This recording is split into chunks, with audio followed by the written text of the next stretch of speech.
Ya, halo, assalamualaikum warahmatullahi wabarakatuh. Ketemu lagi bersama saya di dunia tani. Oke, sahabat tani, untuk video yang sebelum-sebelumnya saya sudah membahas, yaitu tentang tumbuhan cabai maupun terong maupun daun bawang maupun sawi ya teman-teman, di halaman belakang rumah. Nah, kenapa kok tidak kelapa sawit saja, Pak? Ya, sebenarnya kelapa sawit sudah saya bahas banyak sekali di video saya sebelum-sebelumnya, teman-teman ya. Boleh cek di channel ini, teman-teman ya. Nah, untuk sekarang kita akan membahas yaitu tanaman uh, yang ada di perkarangan rumah maupun bagi request-request petani ya, petani terong, petani cabai maupun petani padi, teman-teman. Kalau padi belum, karena lahannya belum saya persiapkan ya.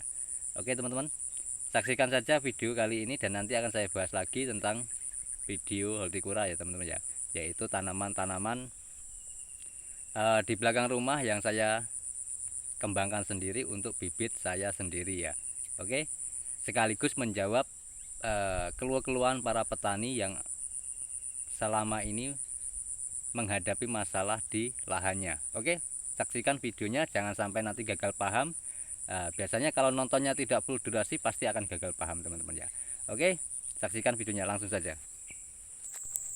Ya, ini adalah tanaman yang saya bilang di video awal tadi ya, teman-teman, yaitu di belakang rumah.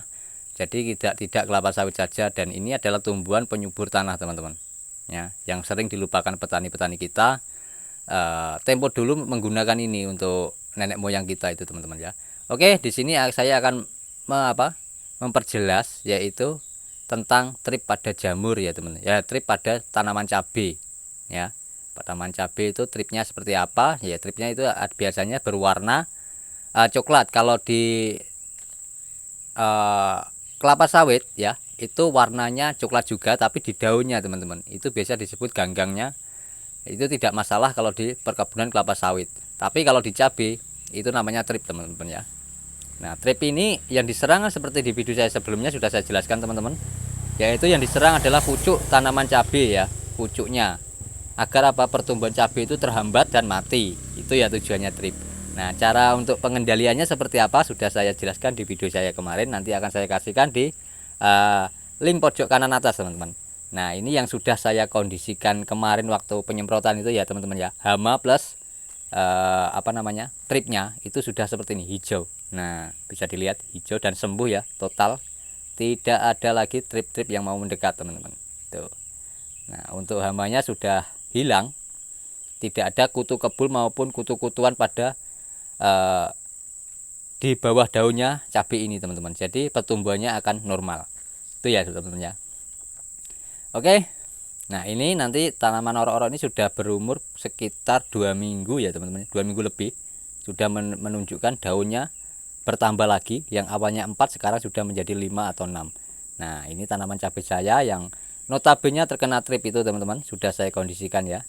Nah, ini insya Allah nanti akan saya kasih tunjuk pada teman-teman juga gimana setelah pengaplikasian yang kemarin, yang di video kemarin, teman-teman ya. Itu sudah normal lagi atau tidak. Itu ya, teman-teman ya. Oke, untuk pupuknya ya seperti di video saya sebelumnya juga sudah saya kasih tunjuk, yaitu dengan gulma-gulma yang saya kumpulkan di sekitar tanaman kita ya, tanaman ini, teman, di belakang rumah. Itu saya manfaatkan sebagai pupuk organiknya atau bisa disebut dengan POC. Nah, tapi kok cara pembuatannya begitu, Pak? Jadi begini, teman-teman. Untuk POC yang benar pembuatannya itu secara terbuka. Yang penting kita taruh di tempat teduh, jangan sampai di kontak langsung ke sinar matahari, itu saja ya. Alasannya apa? Karena kalau POC dibuka ditutup itu namanya fermentasi ya, bukan dekomposisi. Nah, dalam pertanian ilmu fermentasi itu bukan di pertanian, teman-teman, melainkan ada pada makanan ya, seperti tape maupun ya sejenis tape itu, teman-teman ya. Itu namanya fermentasi. Jadi yang dicari apanya? Alkoholnya, teman-teman ya. Nah, untuk pembuatan VOC sendiri itu kenapa kok harus dengan terbuka? Karena yang kita cari adalah humusnya atau komposnya. Jadi bisa disebut dengan dekomposisi. Jadi jangan salah ya, bagi yang petani-petani ataupun pembimbing petani-petani jangan ngomong sampai fermentasi, tapi terapkan mindset ya, mindset petani itu dengan dekomposisi, bukan fermentasi. Fermentasi itu larinya nanti ke pembuatan seperti tape itu ya teman-teman ya. Lalu kita makannya, kalau ada airnya di bawahnya itu kan namanya kan alkoholnya ada teman-teman. Jadi itu. Nah, untuk tujuan VOC ini kalau dengan dibuka itu kan yang dicari adalah seperti yang saya bilang komposnya ataupun unsur haranya teman-teman, bukan alkoholnya. Alkoholnya biar saja hilang terkena angin ya. Kita bisa tutup sedikit tapi jangan rapat-rapat supaya apa? Agar alkoholnya, gasnya itu bisa keluar teman-teman. Jadi nanti dekomposisinya itu sangat bagus dan bisa ditambahkan dengan bakteri-bakteri ya teman-teman ya. Lebih bagus kalau saya menyarankan sih bakteri yang dari hutan ya teman-teman ya. Dari bawah pohon hutan maupun pohon bambu ataupun pohon yang penting ada di lokasi hutan, itu lebih bagus, bakterinya sangat baik untuk pengurainya teman-teman. Itu oke, semoga bermanfaat video kali ini ya. Ini tanaman sawi saya dan banyak ilmu sekali yang saya bagikan pada teman-teman di kesempatan video kali ini teman-teman ya. Ini hanya kecil di belakang rumah halaman tapi banyak sekali manfaatnya teman-teman ya. Sekali lagi banyak manfaatnya.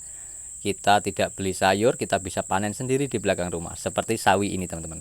Ini nanti sore akan saya panen dan untuk saat ini saya mencari daun bawang untuk apa? Menggoreng telur teman-teman. Jadi enak sekali ya kalau kita punya kebun di belakang rumah itu. Jadi untuk warga-warga yang di perkotaan yang lahannya sempit bahkan tidak bisa bertani, tidak ada alasan teman-teman, tetap bisa berkebun atau bertani di belakang rumah meskipun lahan sempit. Oke, semoga bermanfaat video kali ini dan salam dari saya ya, petani cerdas luar biasa pastinya. Hanya itu yang bisa saya bagikan pada teman-teman. Semoga bermanfaat dan banyak sekali poin-poin yang bisa diambil di video kali ini teman-teman ya. Jadi tidak hanya ngoceh saja teman-teman, tapi ini juga pembelajaran, kita berbagi pengalaman tentang pertanian yang secara organik ya.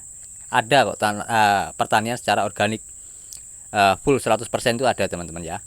Oke, semoga bermanfaat video kali ini teman-teman. Dan itu saja yang saya bagikan. Saya akhiri video kali ini. Semoga bermanfaat dan sampai ketemu di video saya selanjutnya. Saya akhiri wal topik walidayah. Wassalamualaikum warahmatullahi wabarakatuh. Salam petani cerdas luar biasa sekali lagi.